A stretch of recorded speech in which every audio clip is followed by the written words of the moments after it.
Mona Lisa Bhosle అనే అమ్మాయి ఇండోర్లో పూలహారాలు అమ్మేది. కాని కుంభమేళా సమయంలో ఆమె రూపం కారణంగా ప్రపంచానికి తెలిసింది. ఆమెకు ఉన్న అమాయకమైన నవ్వు, అంబర్ రంగు కళ్ల కారణంగా ఆమెను లియోనార్డో డా వించీ చిత్రంలోని మోనాలిసాతో పోల్చారు. ఒక వీడియో ఆమెను క్యాప్చర్ చేసి సోషల్ మీడియాలో వైరల్ అయింది. ఆ వీడియోకు 15 మిలియన్లకు పైగా వ్యూస్ వచ్చాయి.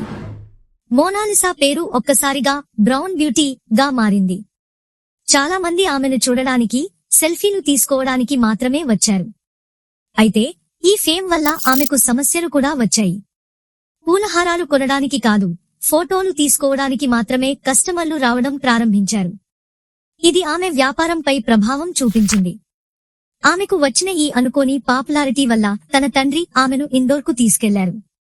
మోనాలిసా కథ సోషల్ మీడియా ఎంత వేగంగా జీవితాలను మార్చగలదో చూపించింది.